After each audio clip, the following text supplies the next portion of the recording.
All right, what's up, humans? I'm Human Jones with Union Human. We're here at Derek Anderson's Art Gallery in Galveston, Texas, and I'm joined with Emily Marie Maines of Hearts of Animals, Houston, Texas, and we're going to talk about their album that's going to come out very shortly and entitled Human Size.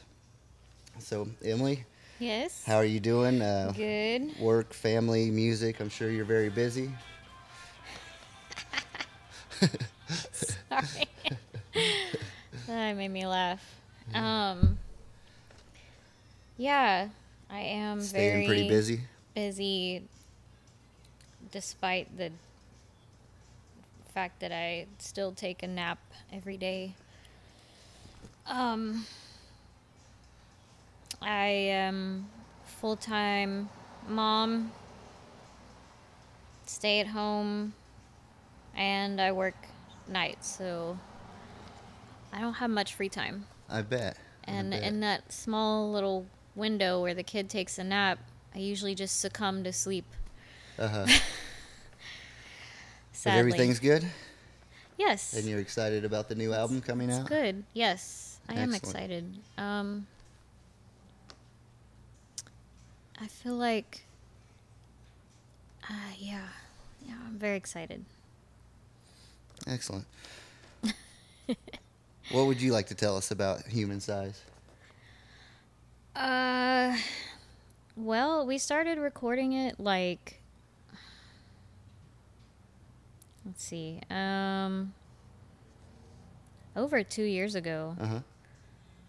And I recorded most of the vocals while I was pregnant. My kid's going to be 2 in May. Uh-huh. So it's kind of taken a long time. Most of that has to do with the motherhood thing. Mm-hmm. And also just the fact that I'm real picky when I'm mixing, and I spend probably way too long nitpicking, and Sure. I know I envy bands that can put stuff out just real fast, like just all right, that sounds good, let's go put it out. You know, I can't. I gotta have everything sounding just right. So it's over 2 years in the making. A lot of the songs are older. Some, at least one of the songs is like 10 years old. Mm-hmm. And I'm just ready for it to To drop? yeah, to Get out there. get inside people's homes and cars and wherever else they might listen. Okay. Is there any particular theme throughout the album? Not really. It's kind of whimsical. There's one song about frogs having sex Uh-huh. in a pond and Sex pond. being very loud about it.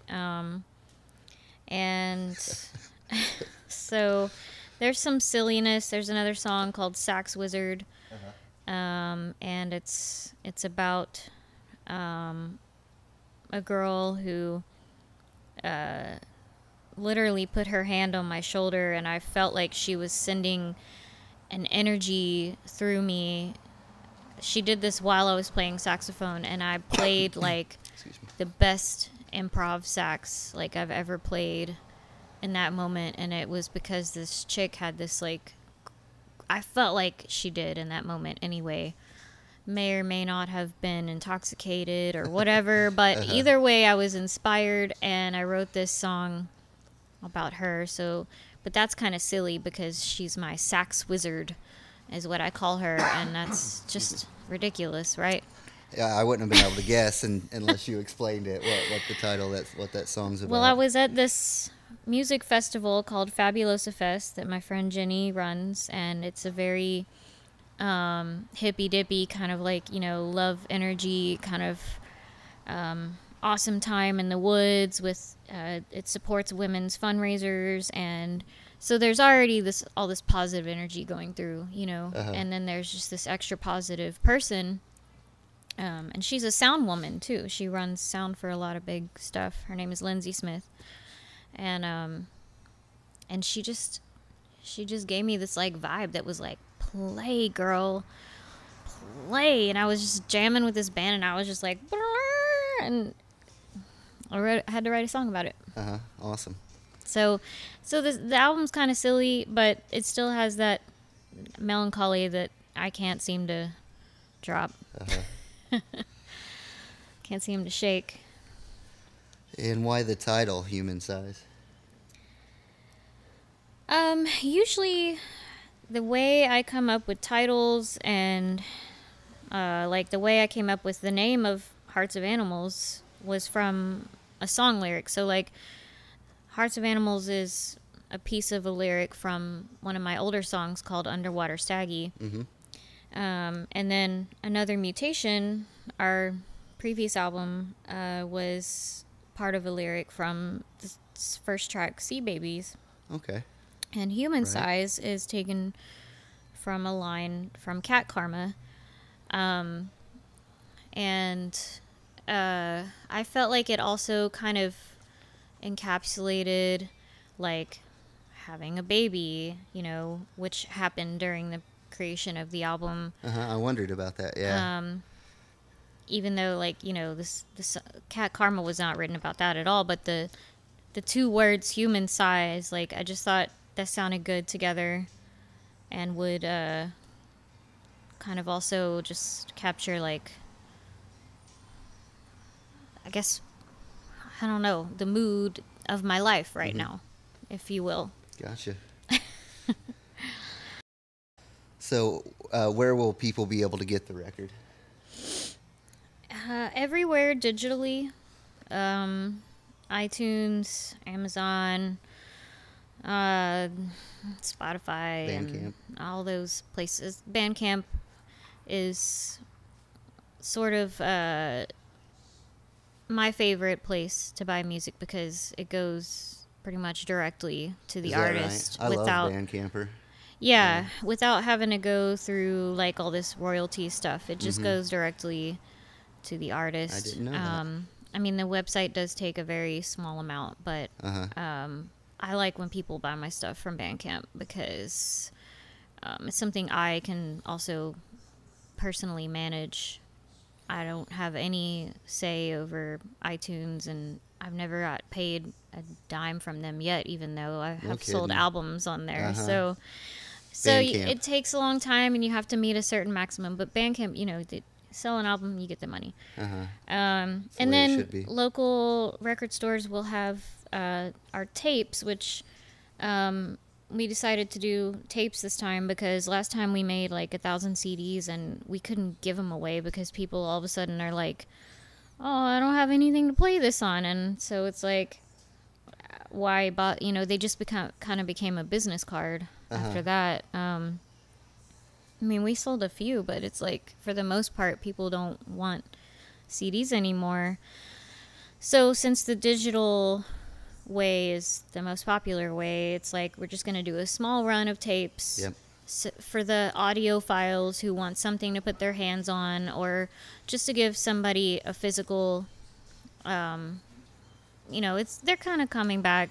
And my friend runs a tape label, and it just seemed to make sense this time for this album.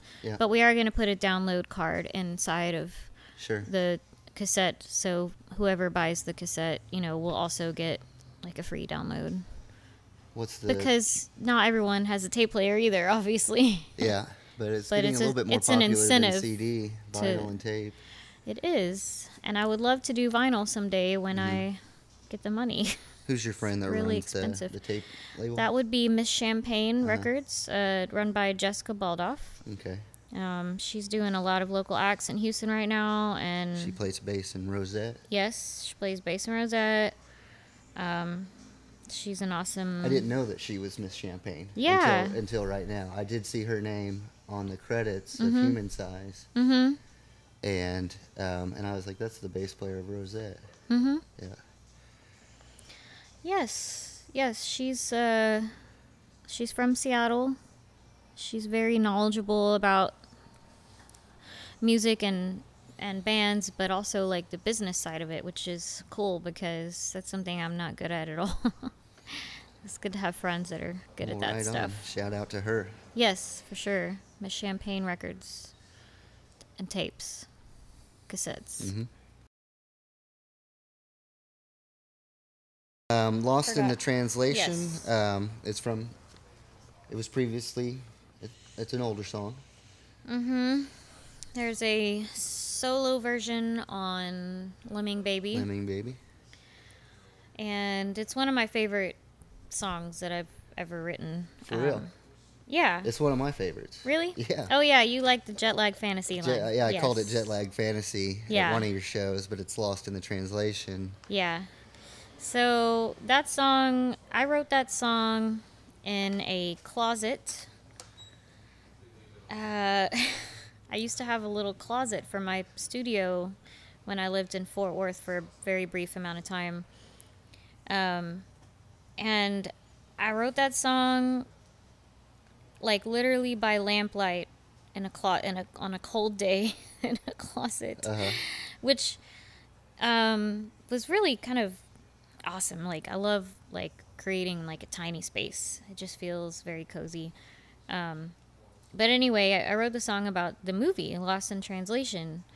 I don't know. I was in my early 20s, and I guess I identified with it, and I was kind of obsessed with it for a little while. And I was also listening to a lot of Elvis Costello at the time. So I feel like I sort of emulated his writing style when I wrote that song. The na na na na na na na na na. That's very Elvis Costello, like trying to fit a lot of notes and melodies into our lyrics into one line.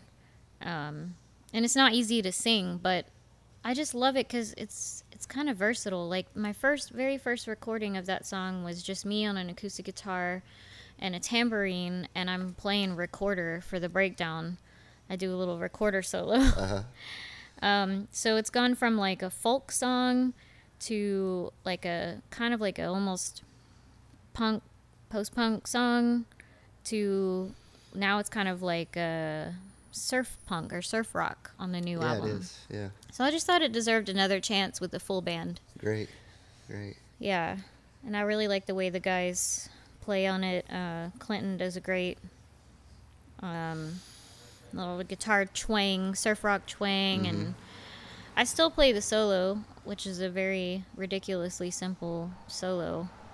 That's the only kind of guitar solos I can play. Yeah.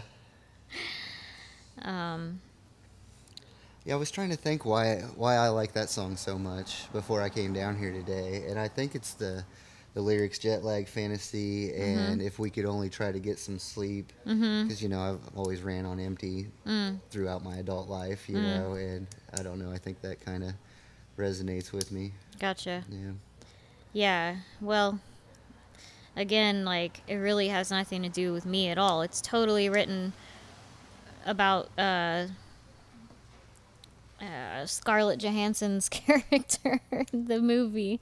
In the movie? Yeah. I've never seen that movie. You've never seen the movie? No. Okay. Well, so, yeah, I mean, I guess, whatever her and Bill Murray are going through is, I guess you could call it a jet lag fantasy. Okay. I mean, they're Americans in Tokyo, and they sort of have this little magical time together.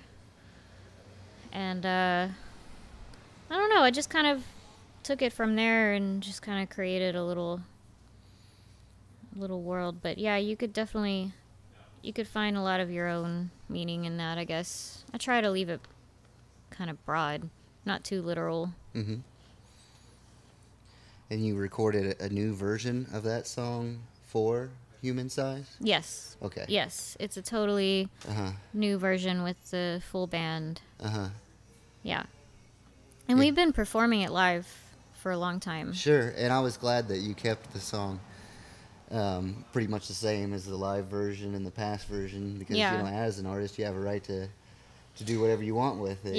But I was glad that it was just a clean recorded version of the song that I'm familiar with. Good. Yeah. Well, that's why I like the song, because it is, I think, kind of a perfect song from start to finish. It has verse, chorus, verse, bridge, solo, chorus, and then out. And there's really nothing to change about it except for maybe stylistically, but that's the fun part about playing it over and over again, recording it over and over again.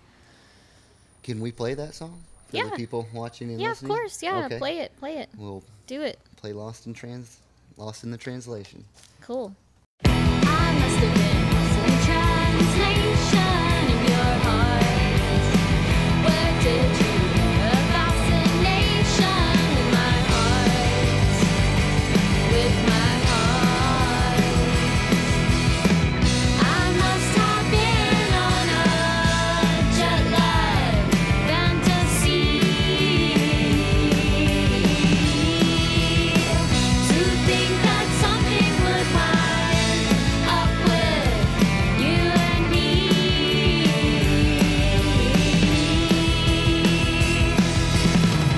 I am too young and you're too old for this part, but there's a common string of something in our hearts, in our hearts. If we could only try to get some sleep, while trying not to get into deep.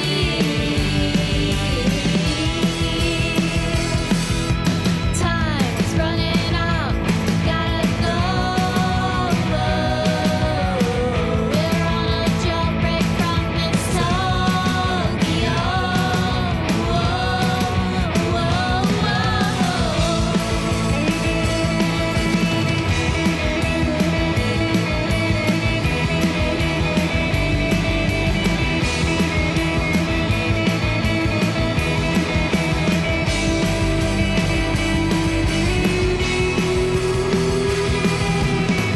If we could only try to get some sleep,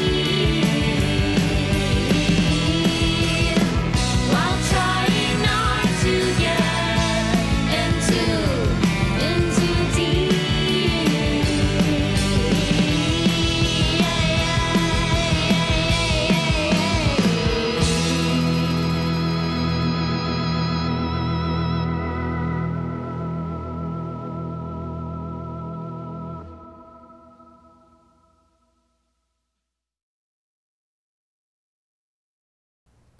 Okay, that was Lost in Translation off of Hearts of Animals' new album, Human Size. Thank you for playing that. Uh-huh. And, Emily, how would you describe your songwriting process? Oh, I hate this question. It involves closets. and Yeah, closets and dark tunnels. I don't even really know. It's like sometimes it's one way and sometimes it's another way. My favorite is when I literally just pick up the guitar and something just comes out Hell and it's yeah. like, oh, That's the best. great, you know. And Yeah. then sometimes it comes out like a perfect song, ready to go. Like Sea Babies came out like that. I wrote that song like an hour before a show. I work really well under pressure.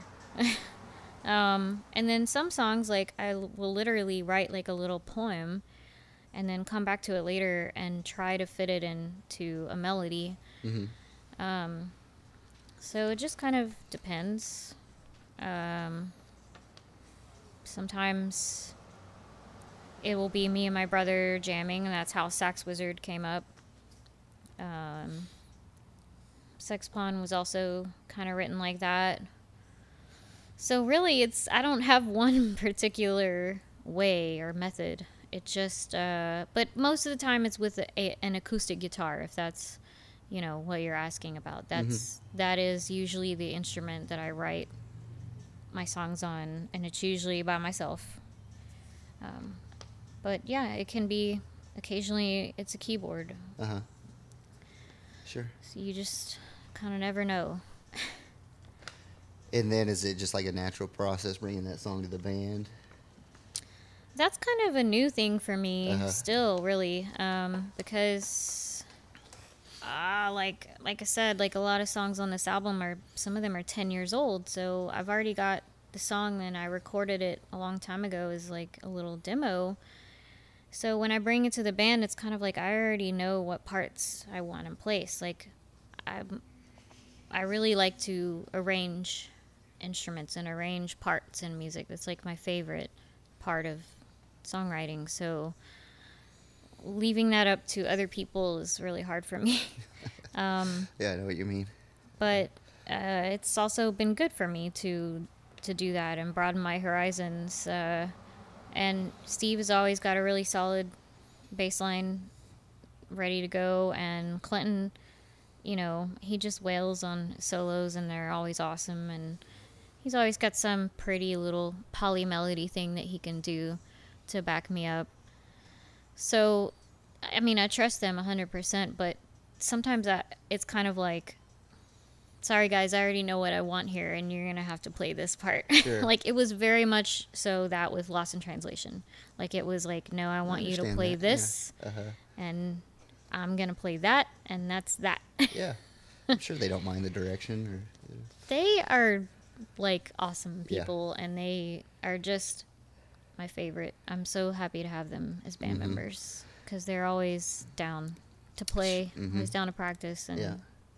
Shout out to they Clinton. don't mind when I'm being a dictator. Right. Shout out to Clinton Hyder. Yeah. Lead guitar, Linus Pauling, Hearts Yep. Animals, and Stephen Finley. Yep. Bass guitar, Linus Pauling, Hearts Animals. And also the engineer and producer of all my albums, Mm-hmm. co-producer. Well, my last 2 albums were recorded with him. Mm-hmm. What's that like to record with Stephen at the warehouse? It's awesome. He's super laid back and very like knowledgeable and professional. No nonsense. He's just always ready to go. He's very professional. He's like always trying out different like mics with me and stuff, and I like that because he's I feel like he's always like evolving as a engineer. Like he's really into like, you know, let's try it this way or that way, and that shows me that like he's good and he cares about what he does a lot, and yeah, he's just a really reliable, great guy. Yeah. Yeah. And he's got a warehouse. Yeah. Yeah, but you know, now he's a partner at Sugar Hill. Is that right? Mm-hmm. Oh, I didn't know that. Yep. That's awesome. Yeah, so he still has Starrett Street, or Digital Warehouse, but now he's also a partner at Sugar Hill. Okay. Yeah. I can see why they snagged him up. Pretty big for him. Yeah. Yeah, I was very happy for him. Excellent. We haven't recorded anything yet there, but I've been told that we will, so that's Okay. nice. Yeah. But this album was mixed and mastered by Chris Longwood at Sugar Hill? Yes, it was. So that was sent over to him. And yeah. That's interesting. Yeah, Stephen once told me that he likes to do the recording, but he'd rather have a fresh set of ears do the mixing because he doesn't want to The be mastering. biased. Yeah. And I was just like, man, that's so admirable. I mean, like if I did the recording, I would do the mixing, and I would mix my instrument the loudest, like in the mix. You know what I mean?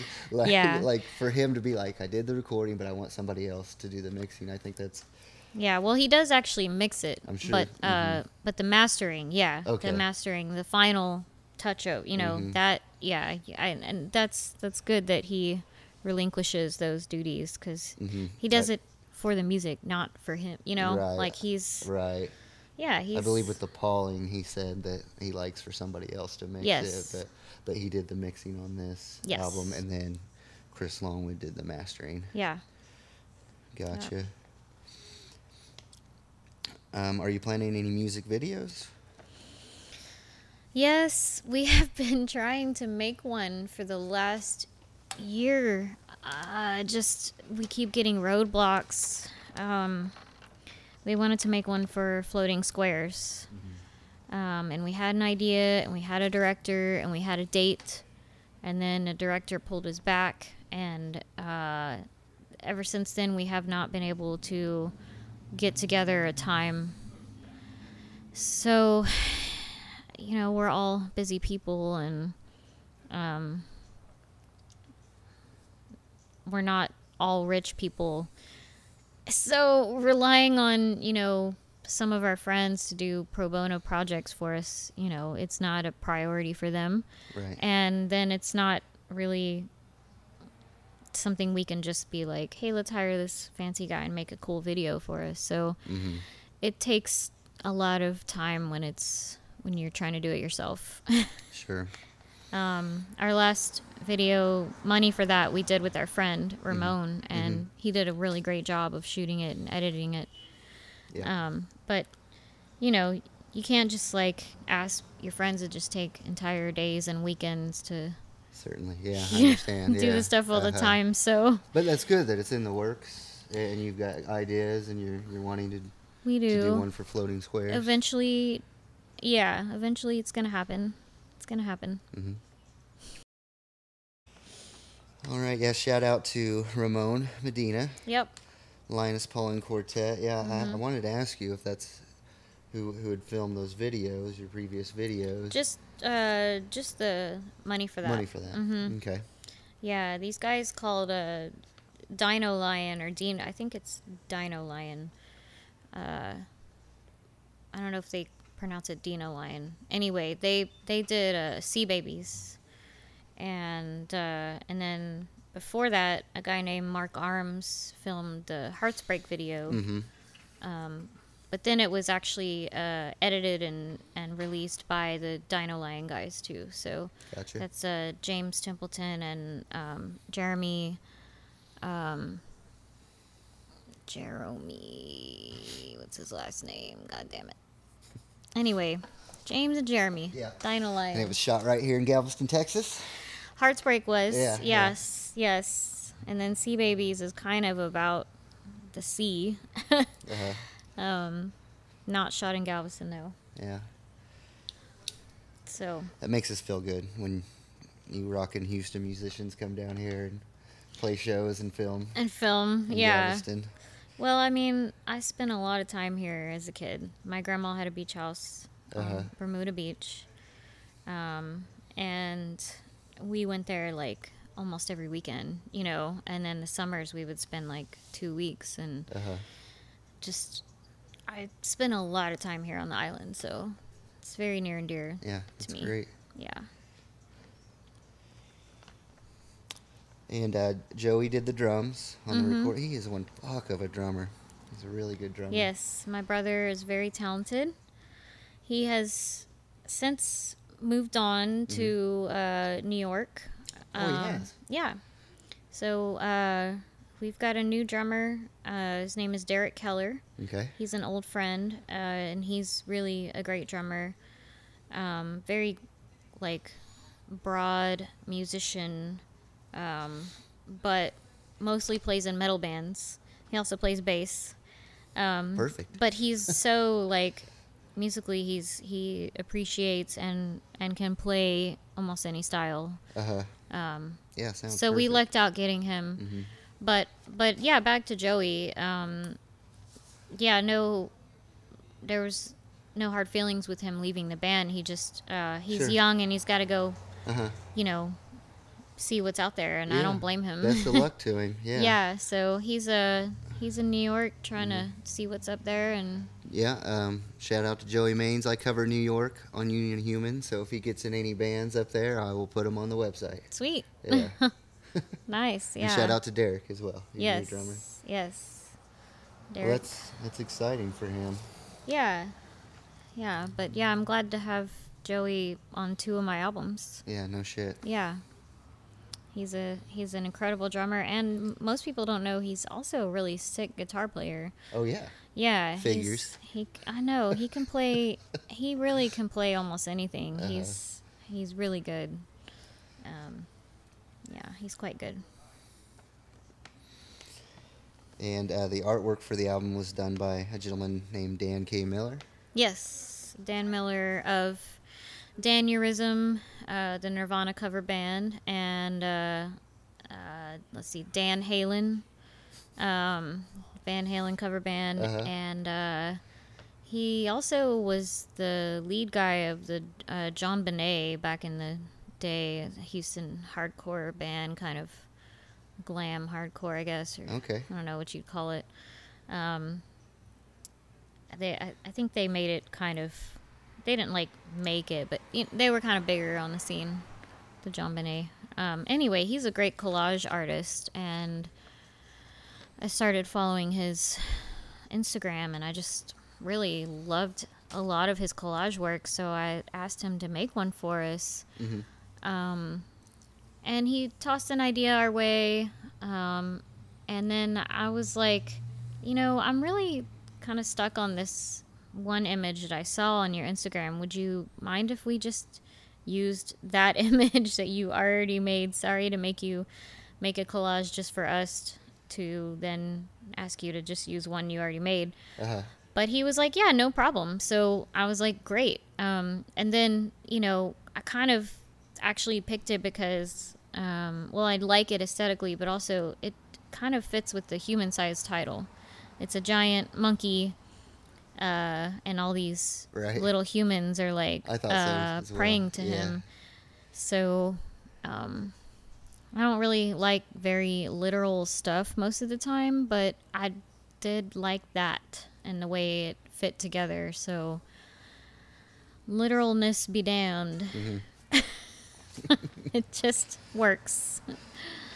Yeah, it's a great album cover.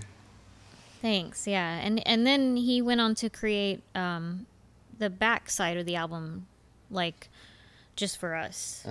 So that was special too, and he did the lettering and stuff by hand. So he did a good job. You recently played with the X-Ops, the X-Optimist, another Houston band up at Revolution. Yeah, they're Bar and actually Cafe. they're a Bryan, Texas band. Oh, are they from Yeah. Bryan? Okay, my bad. That's They okay. play up there all the time at Revolution. Yes, they do. And I've been meaning to get up there because so many good bands play up there, like the X-Ops and yourselves, and Wheel Workers, I believe, play shows up there, if I'm not mistaken. So, anyways, how was that show, and how was Revolution? It was fun. The sound system there is shit. And, they told me it was going to be shit. So Yeah. it's not like I'm being a dick. It just is. And I asked. I Yeah. kind of feel like I'm getting too old for that because I don't have a very... I sound like such a diva, but our sound is a lot more than just punk rock, garage band. And I want people Without to being hear... able to hear the vocals. Yeah, I want people to be able to hear Loud what... band, no vocals. Yeah, I'm so glad you I said want people that. to be able to hear what's going on. The stuff that I think is important, like the melody and some of the lyrics at least, and I want to be able to hear myself so that I sound good. And it's kind of like in another life, in another venue, musical venue. If I was just up there screaming into the microphone and we were a raging punk band, the sound system would be fine, but we're not.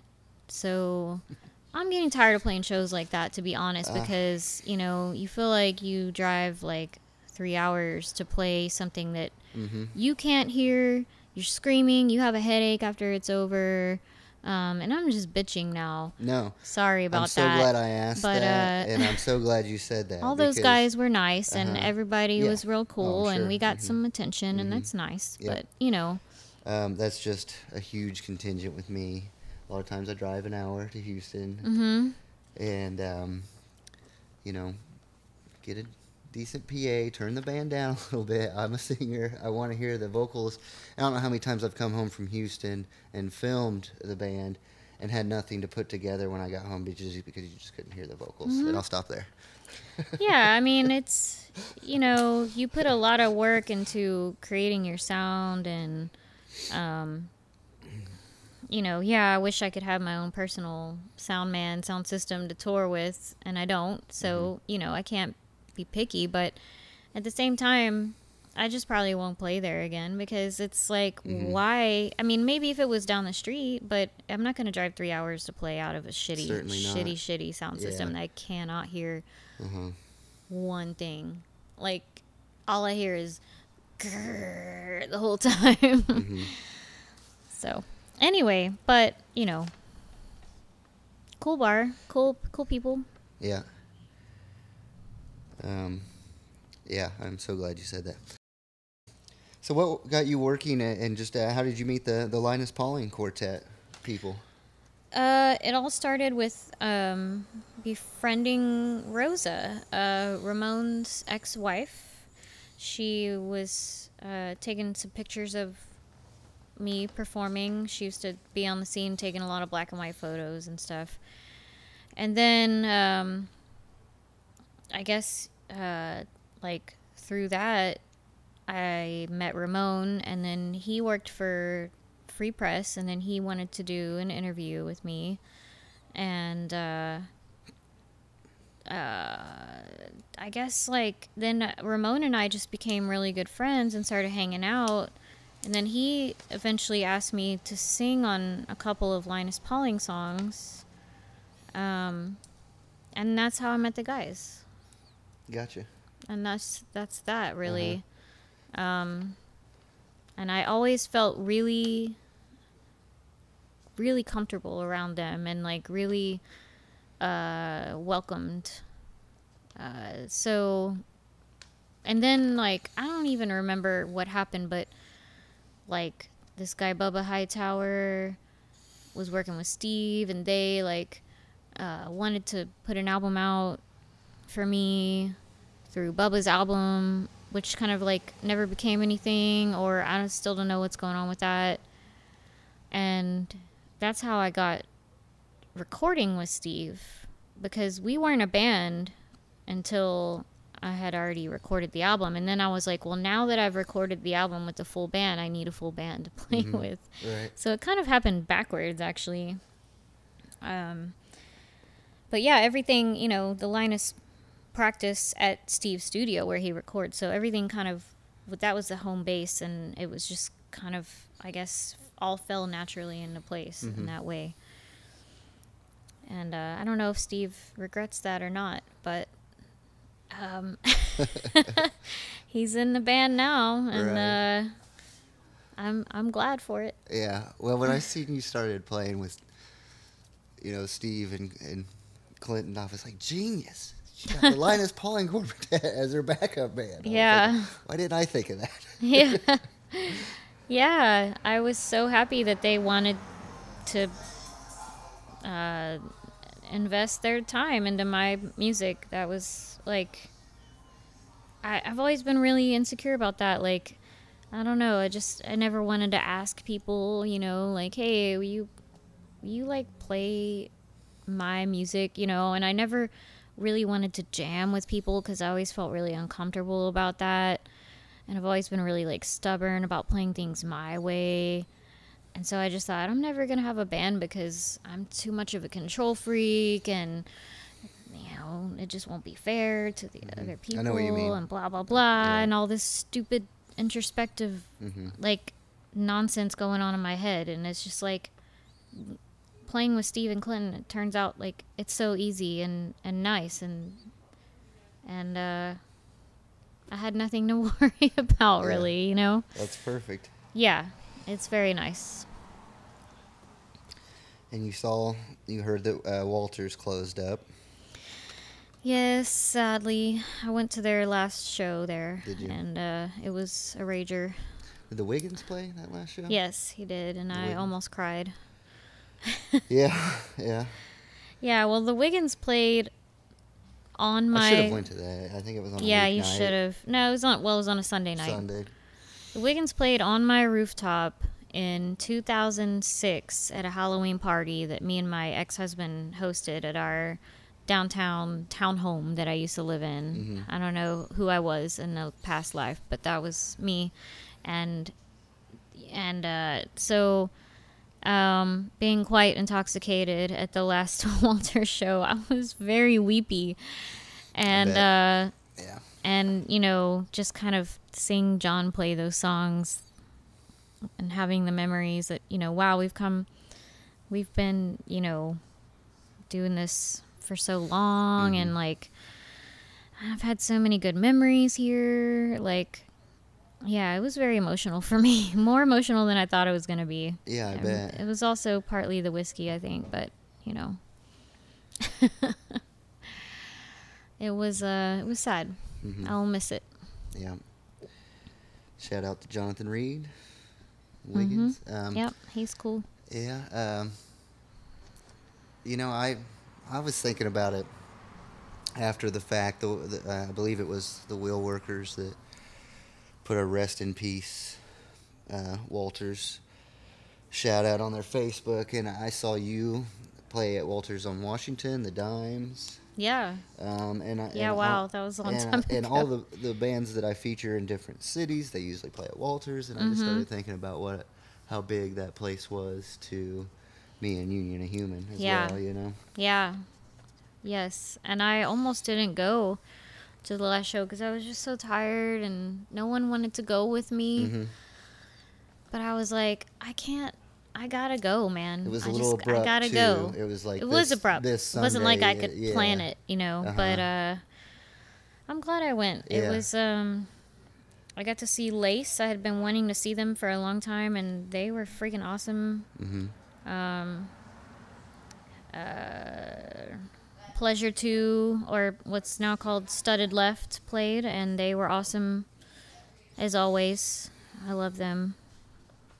And I can't remember much else about the night because I was drinking a lot. Sure. And crying. Well, I'm glad you got to make that show. Yeah, me too. Can you believe that Another Mutation your last album came out in 2014, and is it your belief that that time and the universe as we know it is running exponentially and completely out of control? Yes. Okay. I agree. I saw that on the Bandcamper. I was like, this didn't come out in 2014. I was like, no way. I cannot believe it. Out. I cannot believe it. Uh-huh. It doesn't seem right at all. Nope. It's not real. Nothing is real, though. Okay. Well, I don't feel so bad. Yeah. Nothing seems real anymore. Did you want to do anything differently on Human Size from Another Mutation?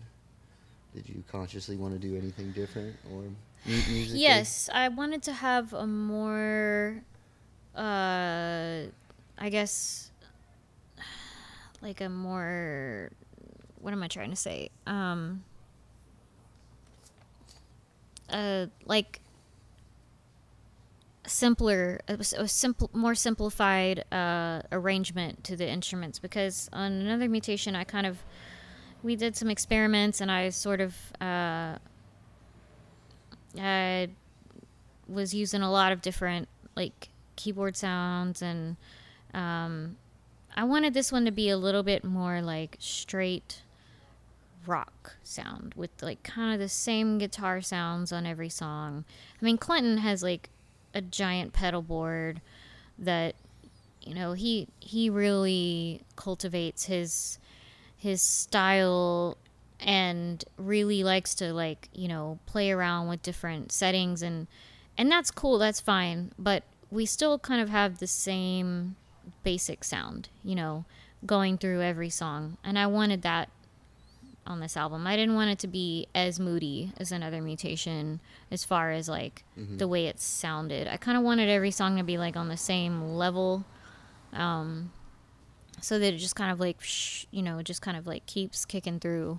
I don't want to have any dropouts or I can hear that now that you say that. yeah, as opposed to Another Mutations.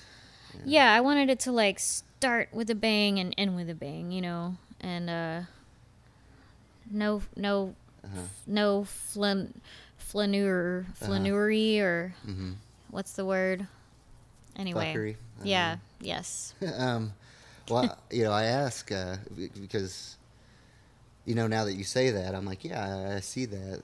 But when I hear a new album from a band I like, you either like it or you hate it, or it takes a while Yeah. to grow on you. And I like this album right off the first song and all the way through. And I Good. thought it was just such a great continuation and representation of Hearts of Animals. Thank you. Well, it yeah. probably also helps that you've been hearing us play these songs for a while. Sure. A lot of the songs we've been playing live for a while anyway. Yeah, I and- did recognize some of the songs for sure. Yeah. So, But still, thank you. I'm glad. I felt so cool. You sent me the album, and I had my feet kicked up on the desk, and I went over to some friend's house later, and they were like, "What have you been doing?" I was like, "I was listening to an album that hasn't been released yet." They're like, "What?" Ha ha ha. Sneaky. Yeah. So Yeah. I thought that was pretty cool. That is cool. That makes you cool. Yeah. That makes me even cooler. That's right. I just snorted. We'll leave it in. I'm not gonna edit that out. It wasn't in the mic. It was like, anyway. A lot of the titles of your songs have they're outrageous. A lot of the titles, I love them. Mm-hmm. They're very silly on this album. Yeah. Yes. Would Keep you that like up. me to elaborate? No, No? I think we mentioned some of them. Okay. The Sex Pond and then Porn from the '70s. You have Oh, really yeah. cool titles. Yeah. Cat Karma, Yeah. Sax Wizard is ridiculous. Mhm. And a lot of times when we make our set list with a band, we'll like put umlauts on stuff. And I wanted to do that on the album kind of, but then I didn't want to like fall into some like, oh, she's appropriating other languages, or that's not even the proper way to use an I just didn't want to fall into any of that ridiculous ethical stuff. But it it would have been funny. Like we were doing like SEX and then PO with the umlauts and D, and then like on Sax Wizard it would be like Sax and then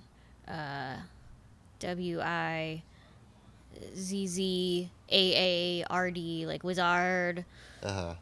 They could have been even sillier, I guess, is what I'm trying to say. Right, But yeah.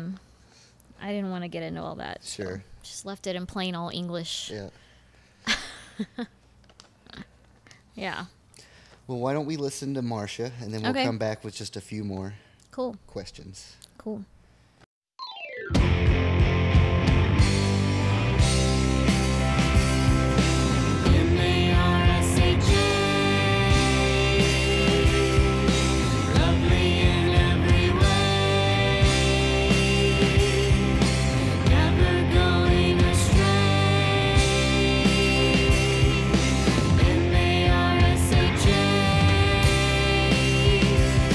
She's a bird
right, that was the first song off the album, Marcia.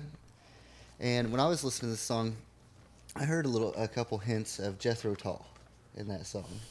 Really? I don't know where that came That's from funny. or why I thought that, Huh. but just a Interesting. little flavor or spice, you know. Prog rock or something? I don't know. Well, I do really like flute rock. I'm not like a huge fan of Jethro Tull, but I mean, my dad used to play quite a bit of Jethro Tull in the house when I was growing up. That song is a very simple song, and maybe the way it's arranged just sounds kind of 70s. I don't know, but my brother and I wrote that for my mom for Mother's Day one year. Okay. I just started playing it on the guitar and just started singing M-A-R-S. That's my mom's name. Mm-hmm. And then the rest of the lyrics just kind of came out. They're very simple. They're not anything, really poetically grandeur or anything. They're just, she's a fish in the sea. She's a bird in the tree. She's a hen with some chickadees. I mean, they're silly lyrics, but the vibe behind it is very like, we love you, Mom, Awesome. and you're beautiful and thank you, so Shout out to Emily's mom. yeah, shout out to my mom. And she's also a singer. Oh, is that right? Yeah, she graduated from the first graduating class of HSPVA. And then she was in the choir at U of H and studied music there. Mm-hmm. And she still is in the Bay Area chorus now. So I'm glad you mentioned that because I always, I've only done one other interview before, but that's one of the questions I try to ask and actually for my mom, she asked me to ask people if their families were musical. Oh, She's okay. always curious about that, and I am as well. Yeah. Well, yes, definitely. We always had a little family band, and my dad taught me and my brother how to play guitar. My mom taught me some too, because she really taught me more how to finger pick. But that was when I was dang. really young, and then my dad taught me more, just like other basic guitar stuff.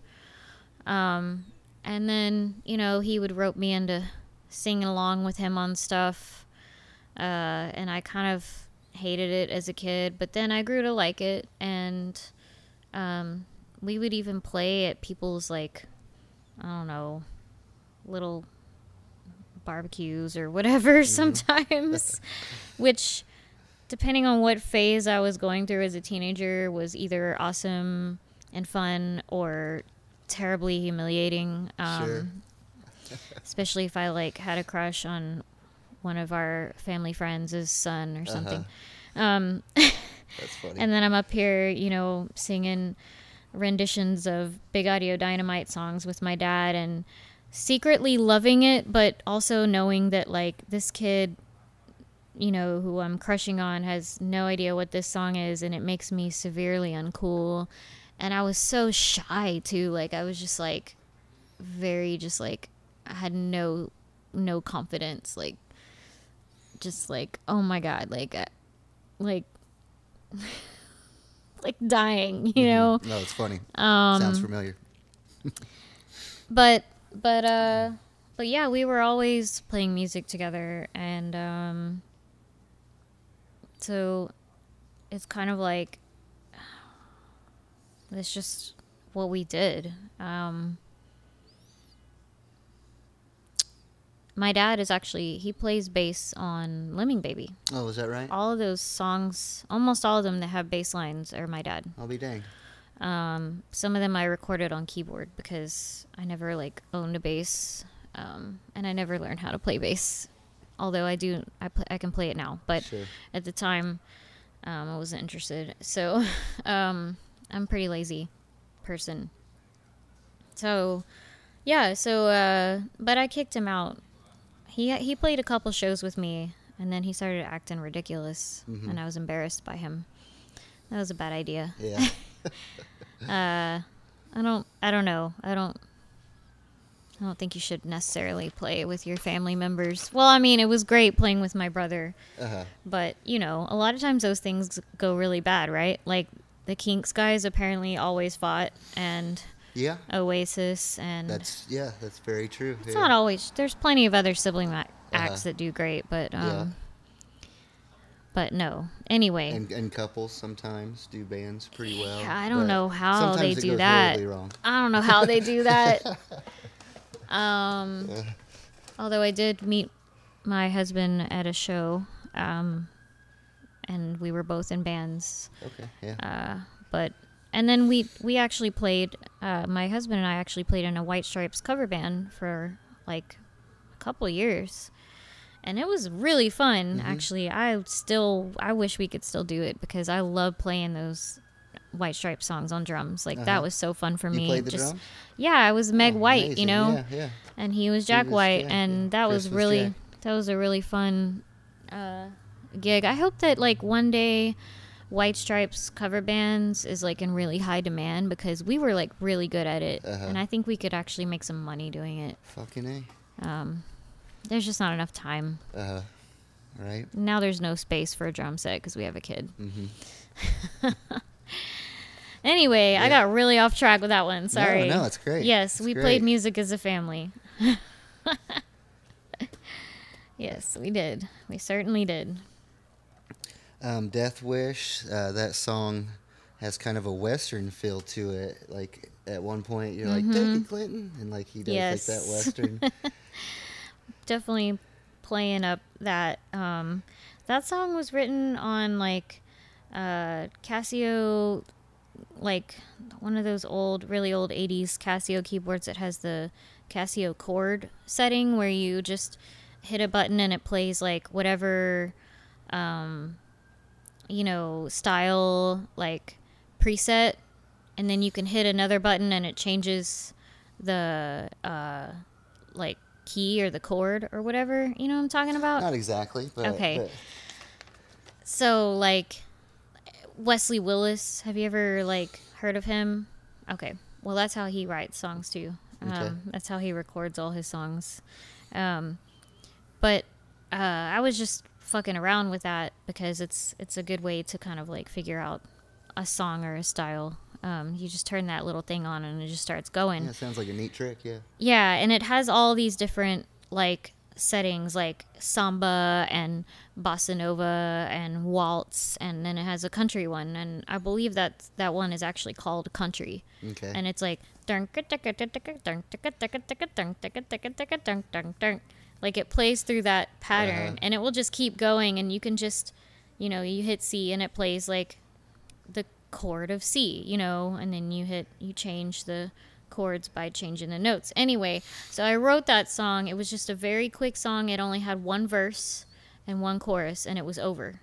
So that was my like demo recording of that song. And then I just decided like this would be great fleshed out like as a real, like almost kind of like like I kind of wanted it to be almost like a Meat Puppet song, you know, kind of like, Gotcha, yeah, I love that you sound, know, yeah, like yeah. what do they call it? Not psychobilly, but like what are they? I wish I could ask Chris. It's definitely rock. It has elements of, like, country It's within it. some kind of punk, like they call it something punk. What, cowboy punk know. or something? But- Anyway, But your song, Death Wish, it's definitely rock, but it's got, like, a little... For a sure. tinge of Yeah. Western in there. yeah. Which I was surprised coming from you guys, but it sounds great, and it's... I don't Yeah. know, you know. Well, yeah. I mean, I like to explore genres. Definitely. But like still trying to keep it under our same sound. Umbrella, yeah. You know?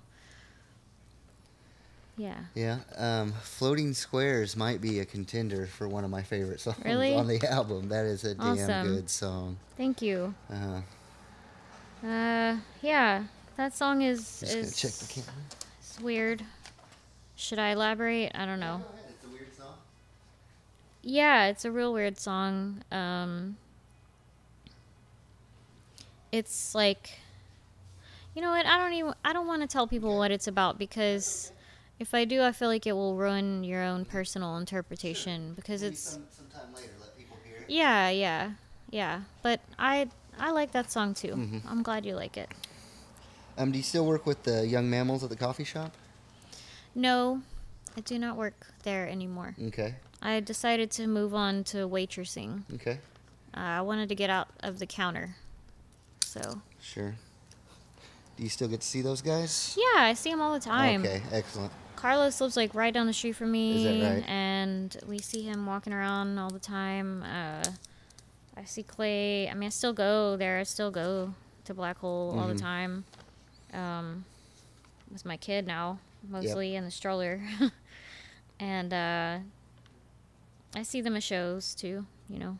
Mm-hmm. Clay's in another band now called Narcons. That's the other band I liked that played at the last Walter show. They were really good. I'll check them out.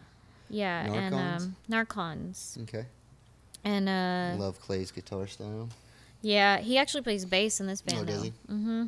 And then with Brett Taylor on vocals and synth. And then Carlos is playing drums in another band called Basque, which has John Sears on bass, and That name sounds familiar. But I'm not it's sure like the about two John guys. Sears. Yeah, the two guys who used to be Carter Brown, like way back in the day. Oh, I don't know. Well, anyway, Yeah. so I still see them around all the time. Yeah, for sure. They're good guys. Excellent. What is your favorite place to eat in Houston? So I know where to go when I get up there. My favorite place? Do I have a favorite place? I have many. Uh-huh. Let's see.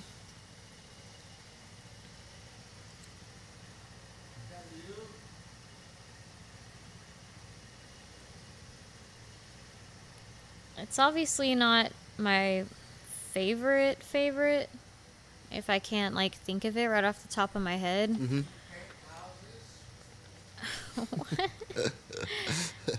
I don't know what's going on over there.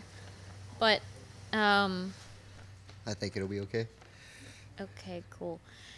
I do love Romano's, which is like this little hole-in-the-wall Italian restaurant. We go there a lot. They keep raising their damn prices, which pisses me off. But Yeah. I guess you gotta do what you gotta do. They have really good, just basic, like, New York-style pizza. Like a real New York-style pizza. They have really good, like, spaghetti and meatballs, like the best, I think. Lasagna, and it's casual. It's always fresh, and I love their sauce. Okay, I'll check it out. Whereabouts is There it you at? go. It's Waugh and Dunlavy. Or, no, that's not right at all. It's West Gray and Dunlavy. Okay. Yes. It's in a shopping center, like, tucked in between, like, a TJ Maxx and a Marshall's. And then there's a Dollar Tree across the way, and we usually eat there, and then we go to Dollar Tree. Yeah. Buy some, I don't know, stickers or paint stick or something. Okay. This is a weird question, but in another life, I'm a paranormal researcher, so I have to ask you: have you ever seen a ghost? I have never seen a ghost, but I have felt a ghost. Okay.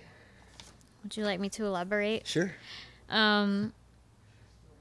When I was living at my parents' house and I was 16, I woke up in the middle of the night and I felt like, say, you know, someone's sitting on a bed, right? And they get up, and what happens? The springs come up, right? Like this pillow is coming up. Right. I like, it was on behind my back. Like, I woke up and I felt someone get up. Like they had been sitting beside me. Yeah. But what's weird is that I wasn't scared. And I am a scaredy cat. Yeah. Big time. Like, I don't like the dark. I don't like being alone in a house at night. Like, I'm a scaredy cat. And it wasn't scary to me. So that tells me that it was a good spirit, or perhaps a guardian angel. I don't know what the fuck it was. Yep. I'm not religious, but Yeah. but it was. It wasn't scary. It felt very real. It did not feel like some kind of lucid dream Mhm. because I've had those too. So That's that's pretty my common. one like Uh-huh. experience. That's common for people to experience that. Yeah. Like having a pressure Yeah. next to them on their bed or Interesting. whatever. I've never really like looked it up or anything. So Okay. Is there anything else you'd like to mention? just stay tuned for more details on when the release is gonna be. I don't know when are you gonna put this thing out, this interview. I could probably have it out tomorrow. Oh, okay. Then yeah, stay tuned for social media posts and whatnot. Uh-huh. And I skipped something. Do you have any shows? Do you have any shows booked coming up? Yes, we have a show. Let me just double check my calendar. We have a show at Dan Electro's. Okay. I've never been there. With Merkava on April. Hold on.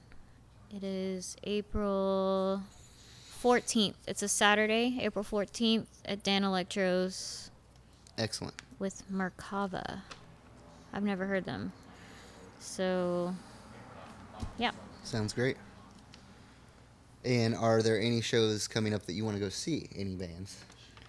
Right now I'm about to go to the VFW and see Hey Jelly, who is Jenny Hoyston and Ellie Erickson of Erase Errata. I play in a band with Jenny called Vacation Ice. I play sax in that band, and I just love Jenny and Ellie. They're both great, and so they're kind of doing this, I guess it's kind of an offshoot of Erase Errata, post their breakup. And they both live in Austin now, so I never get to see them. So I'm going to see them tonight at the VFW with My Dolls headlining, and El Lago also is playing, and I do love them. Going to see the Breeders in April. I love Kim Deal. I love the Breeders. And I'm going to see Smashing Pumpkins in July. Oh, fucking A, man. Because, I'd go see Smashing Pumpkins. You know, they are my And Breeders, they're awesome. teenager Yeah. years. Yeah. Smashing Pumpkins, Yeah. all over it. And I had seen them like 3 times, like in my youth. So I'm just kind of excited to see them Oh, they're nostalgically. great, yeah. I can't really. I'm really terrible at keeping up with like local shit now, so I can't think of anything coming up locally that I want to see. But I'm sure there will be something. I'd love to see Lace again sometime soon, and Narcons too. Always looking forward to see Studded Left. Any show that they do is always great. Yeah. I'll be sure to check out all these Yeah. bands for the website. Yeah.